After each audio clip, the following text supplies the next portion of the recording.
بالله من الشيطان الرجيم. بسم الله الرحمن الرحيم.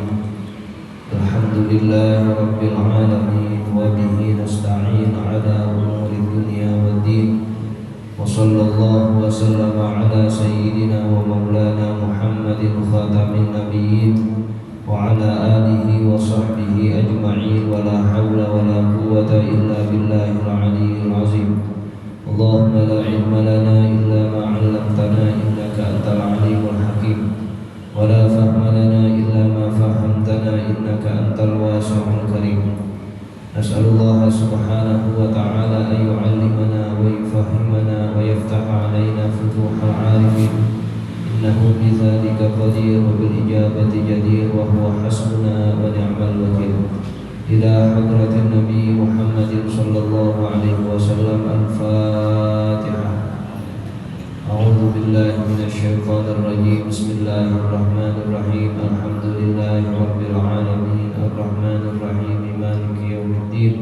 إياك نعبد وإياك نستعين. اهدنا الصراط المستقيم صراط الذين أنعمت عليهم غير المغضوب عليهم ولا الضالين. آمين.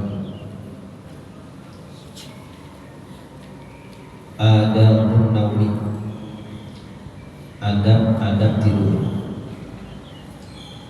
Mulai dari bangun tidur, sekarang sudah sampai mau tidur lagi.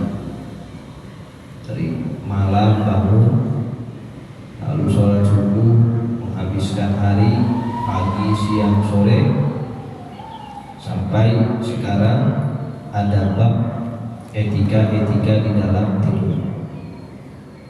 Bagaimana Islam mengajari kita untuk mengatur waktu.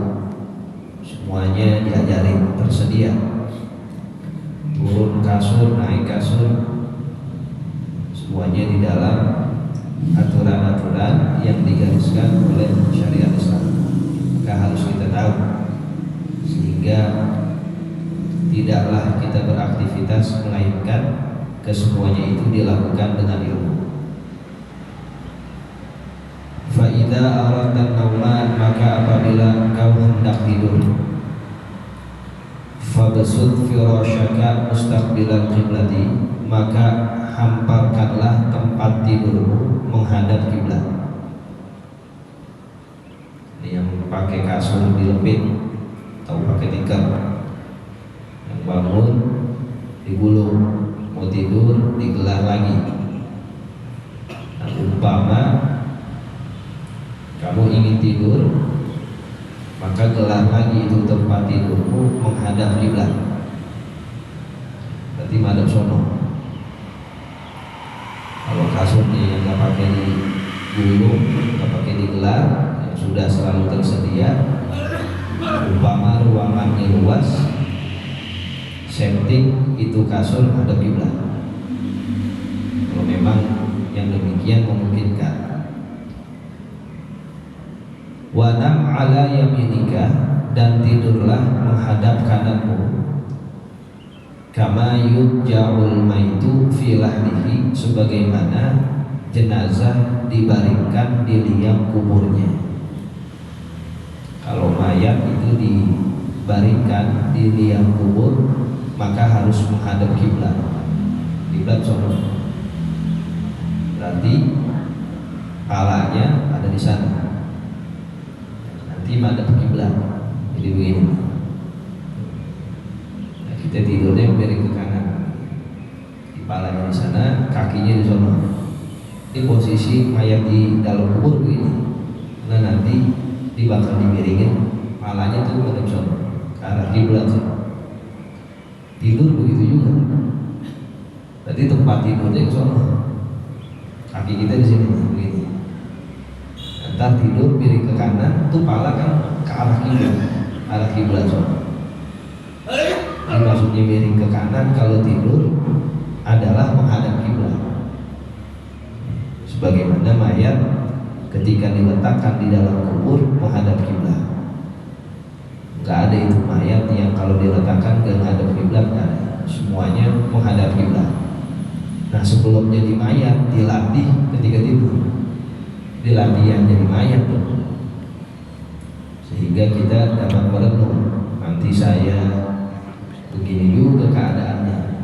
Man bedanya kalau di kamar ada lampu, di kuburan gak ada lampu. Bedanya di kamar luas, di kuburan ya liang lahat seukuran badan, seukuran kepala. Jadi tidur kita sebagai latihan, sebagaimana nanti kita menghadap kiblat palanya dari tidur udah ngalami nanti seperti itu menghadap kiblat. Wa'alam dan ketahuilah annan nauma mislul mauti, bahwasanya tidur itu seperti mati. Wal yaqazata mislul ba'thi, dan yaqazah terjaga seperti bangkit. Wa la'allallaha ta'ala yaqbidhu ruhaka fi lailatika, dan mungkin saja Allah Ta'ala mencabut ruh kamu fi lailatika, pada malam harimu. Fakun musta'idan liliqaihi, maka jadikanlah dirimu itu bersiap-siap liliqaihi, untuk menemui Allah Subhanahu wa Ta'ala. Itu mirip orang tidur kan gak tahu apa-apa, sama kayak orang mati. Orang lagi melek, lagi terjaga, sama seperti orang bangkit, menyadari sesuatu yang ada di sekelilingnya. Mungkin saja Allah mewafatkan kita tatkala kita lagi tidur. Mungkin kan? Mungkin orang lagi tidur, keterusan kagak melek-melek. Ya mungkin aja.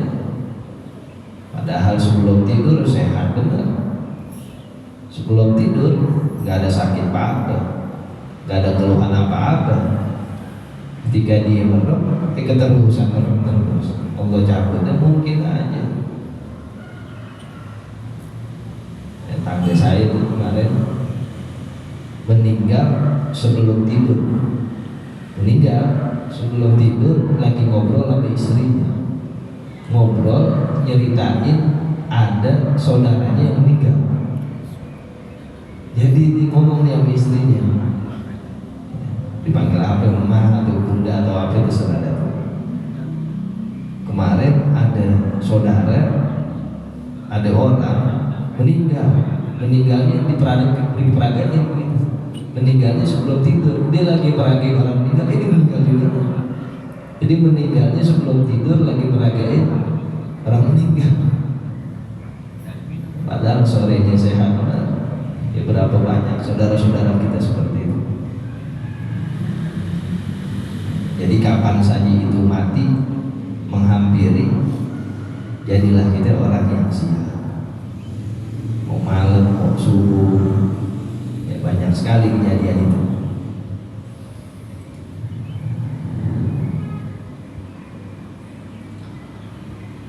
Bi antanama ala qaharati, dengan kau tidur ala qaharati, dengan bersuci.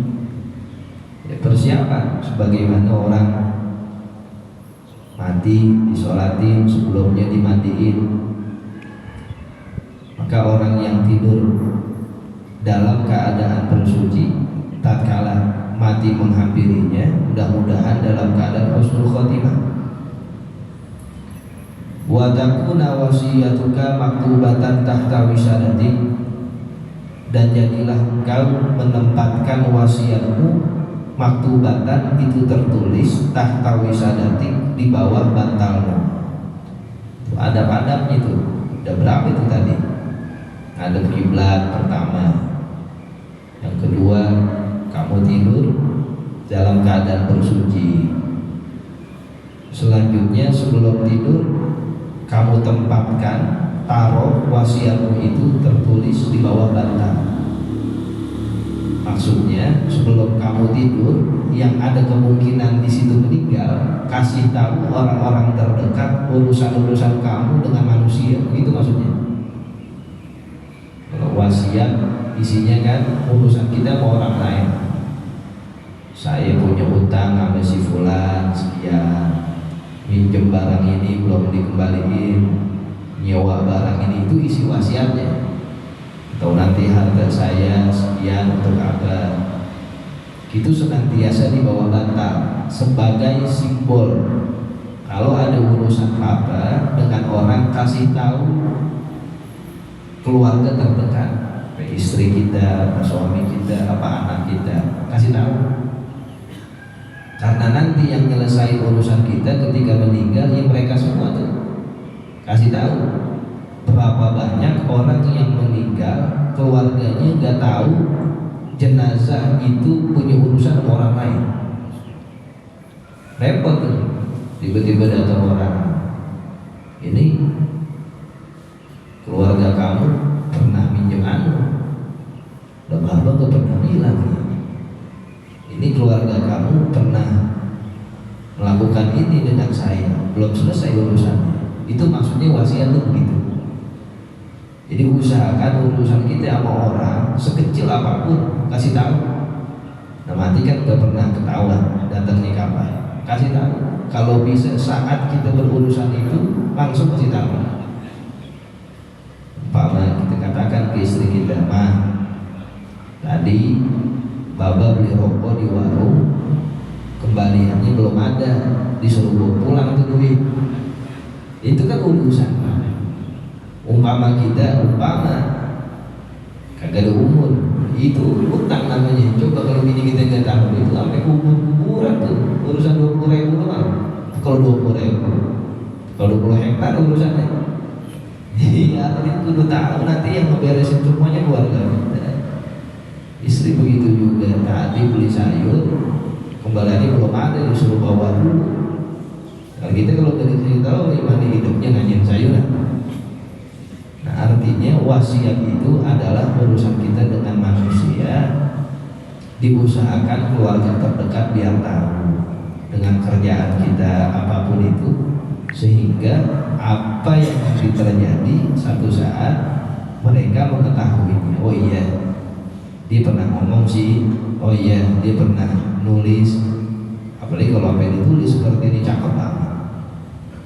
Itu namanya adab. Jadi setiap dia tidur, kayak orang mau mati dah siap-siap gitu, ditaruh wasiatnya di bawah bantal.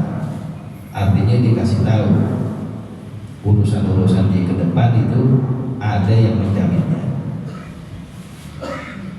Watana mutaiban, lalu dia tidur dalam keadaan taubat, minal dzunubi, dari dosa-dosa, mustaghfiran, dalam keadaan istighfar, aziman, dalam keadaan bertekad, ala an la ta'uda ila maksiatin, agar tidak kembali lagi untuk berbuat maksiat. Jadi sambil kita merem sambil istighfar, itu caranya. Kalau ada tasbih, pegang tasbih. Usahakan umpama kita merem tasbih masih di tangan.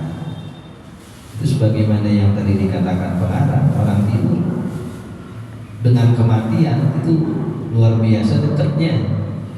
Ya karena tinggal ditarik aja udah meremnya keterusan udah. Alhamdulillah itu orang tidur dalam keadaan istighfar, cakep banget. Dihabiskan sisa-sisa nafas terakhirnya dalam keadaan meminta ampun kepada Allah Subhanahu wa taala. Astagfirullah, astagfirullah. Dan bagaimana pegang tasbih? Kalau dia kelihatan orang sih pegang aja. Ataupun kita dalam keseharian kita pegang itu tasbih. Kalau udah biasa gak perlu tasbih, bibir sih dia bergerak aja. Tapi kalau orang belum biasa harus ada pemicunya. Kalau dipegang tasbih masa iya dipegang yang haram-haram, itu sebagai penjaga. Kalau dipegang tasbih apa iya dia nyenggol yang bukan mahramnya. Kalau dipegang tasbih apa iya dia berkakak kotor, itu sebenarnya buat penjaga dia. Kalau orang belum biasa wirid, kalau kita udah biasa, itu bergerak sendiri biasanya tangannya, mulutnya.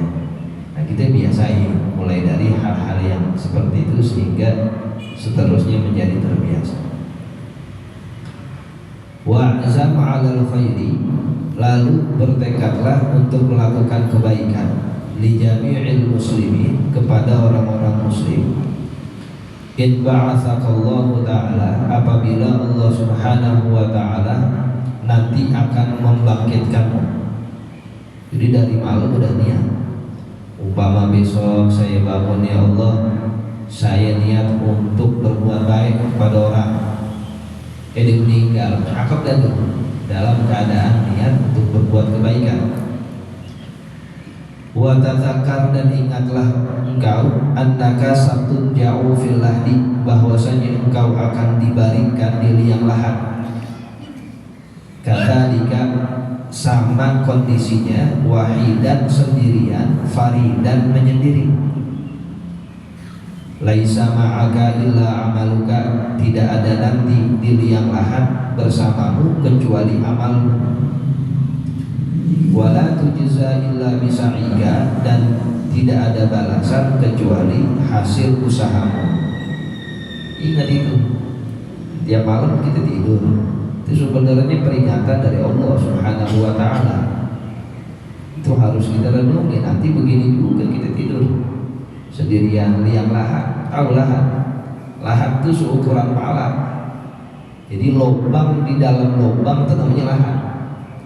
Kalau kita pernah ikut orang menguburin, itu biasanya di lempangan pala dicowak dikit, itu namanya lahat tuh.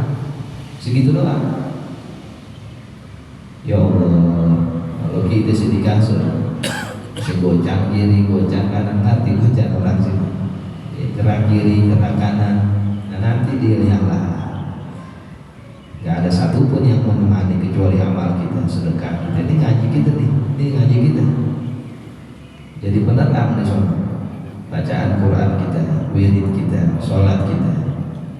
Ya, apa yang kita harapin dari orang lain, sementara mereka tidak akan membantu kita di dalam kuburan, amal kita. Nah itu sebagai pengingat di dalam kubur tatkala kita tidur. Wala tastajli bin nauma takallufan bitamhidil furushil wati'ati, dan janganlah engkau menarik rasa kantuk takallufan dengan cara memaksa, bitamhidil furushi, dengan mempersiapkan kasur, al-wati'ati, yang enak. Adabnya begini, kalau memang belum ngantuk jangan dipancing-pancing biar ngantuk. Udah gelar spray aja baru setengah 8 malam umpama, dan nyalain AC, udah gelar selimut aja, umpama belum ngantuk jangan dipaksain untuk tidur, kecuali malamnya kita niat mau bangun, ntar setengah 2 bangun dah nih, umpama nanti kagak tidur kebablasan, nah itu boleh kalau memang ada niat begitu.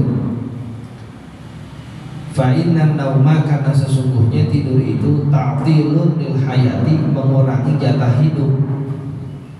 Illa, kecuali idza kanat yaqazatuka wa balan 'alaika, apabila meleknya kamu berakibat buruk atasmu. Fanaumuka salamatul lidinika, maka tidurmu menjadi keselamatan untuk urusan agamamu. Kecuali kita tahu nih asal melek kagak pernah buat ibadah, asal melek gak pernah taat, tidur aja mendingan dah. Tapi kalau kita produktif hari-harinya, kerja, taat, ibadah, nafkahin keluarga, maka malam itu umpama tidur yang mengurangi jatah ibadah kita kepada Allah Subhanahu wa ta'ala. Wa alam, dan ketahuilah, anna laila wan nahara arba'un wa 'ishruna sa'atan, bahwasanya sehari semalam ada 24 jam. Fala yakun naumuka bil laili wan nahari aktsaru min 8 sa'atin, maka jangan jadikan tidurmu sehari semalam lebih dari 8 jam. Sehari semalam jangan lebih dari 8 jam. Fayakfika in 'ishta mathalan sittina sanatan, maka cukup bagimu umpama kamu hidup 60 tahun, antudayya minha 20 sanatan, engkau menghilangkan dari 60 tahun itu 20 sanatan, 20 tahun. Wa huwa thulutsu umurika, sementara 20 tahun itu sepertiga umur kamu. Ada orang jatah hidupnya 60 tahun, dipakai sehari tidur 8 jam. Itu kalau di total sampai 20 tahun. Isinya tidur doang 20 tahun. Kira-kira banyak tuh dikit, 20 tahun isinya tidur doang, banyak banget. Jadi dia hidup 40 tahun doang sebenarnya. Kalau 40 tahun di sini ibadah semua ya mesti cakep aja. Di isinya variatif. Ya, ada yang lalainya, ada yang lupanya, ada yang khilafnya, ada yang dosanya. Kurangin lagi berapa dah tuh kurangin. Nah sisinya berapa dah? Kalau kamu tidur 8 jam, itu 8 jam udah maksimal, benar. Maka janganlah kamu lebih dari itu sehari semalam. Umpama kamu hidup 60 tahun, dipakai sehari 8 jam tidur, maka tersisa bagimu cuma 40 tahun. 20 tahunnya tidur semua isinya. Wa a'idda 'inda naumi siwakaka wa tahuraka, dan persiapkanlah sebelum tidur kamu siwakaka akan siwakmu, wa tahuraka dan alat bermandimu, alat bersucimu. Ya, orang dulu belum ada kamar mandinya, jadi sebelum dia tidur itu disiapin ember, alat bersuci di samping dia, sehingga nanti malam bangun udah sedia. Dia pakai nimba lagi, dia pakai ngerek ember lagi, mau udah diisi baknya. Terus sekarang udah ada keran, tinggal puter doang. Wa azim ala qiyamil laili, dan bertekadlah untuk bangun malam. Aw ala qiyami qabla subhi, minimal bangun sebelum subuh. Kalau memang kita gak kuat bangun sebelum subuh sejam 2 jamnya, minimal kamu sebelum subuh melek 10 menit, 15 menit. Faraq'atani fi jawfil lail, maka 2 rakaat sholat yang dilakukan di sepertiga akhir malam, akhirnya di detik-detik terakhir sebelum subuh, kanzun min kunuzil birri, merupakan simpanan dari simpanan-simpanan kebaikan. Fastaghfir min kunuzika liyaumi fakrika, maka perbanyaklah dari simpanan kebaikanmu untuk hari fakirmu. Falan tughni anka kunuzud dunya idza mutta, sehingga tidak mencukupkan untukmu kunuzud dunya, simpanan-simpanan dunia, idza mutta, tatkala engkau meninggal. Sholat malam, sholat tahajud, sholat istikharah, sholat hajat, apa aja kita lakuin. Atau minimal qobliyah subuh, atau sebelum subuh 2 rakaat. Itu tabungan kita buat di akhirat, yang dimana hari gak bermanfaat semua harta dunia dibanding dengan 2 rakaat yang dilakukan di malam hari. Kayaknya Rasulullah bersabda, Raka'atul fajri afdalu minan dunya wa ma fiha. Kata Rasulullah, Raka'atul fajri, 2 rakaat qobliyah subuh, afdalu lebih utama, minan dunya wa ma fiha, dari seisi dunia.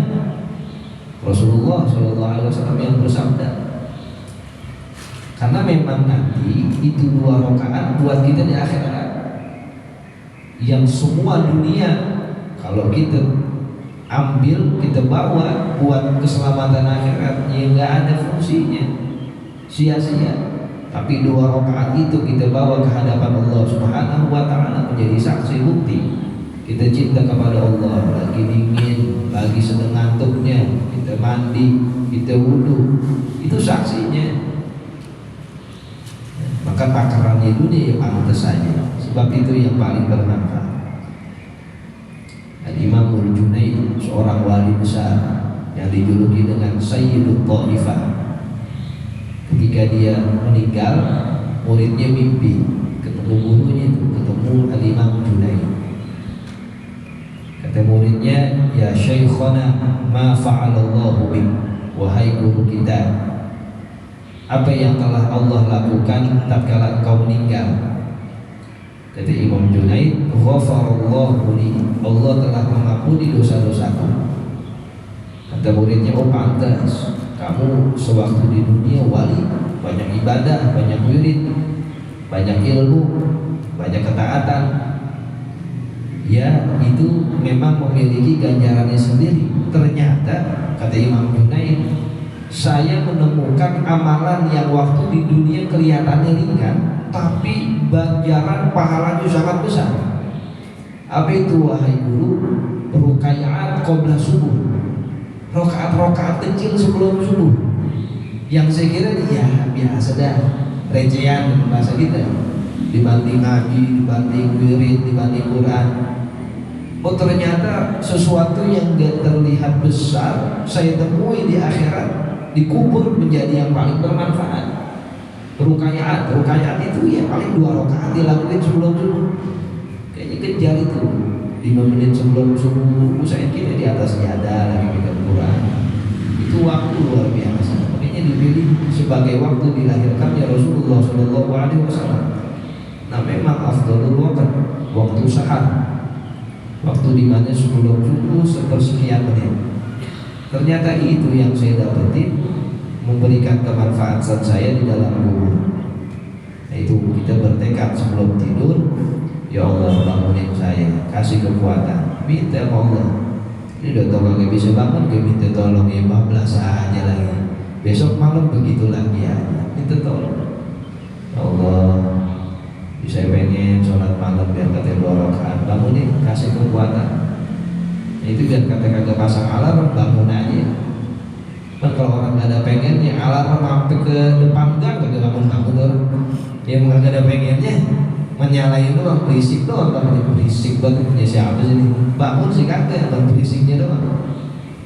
Nah itu adanya semuanya dalam ketekatan hati atau kekuatan hati, sehingga Allah memberikan kekuatan juga dalam beribadah. Sudah.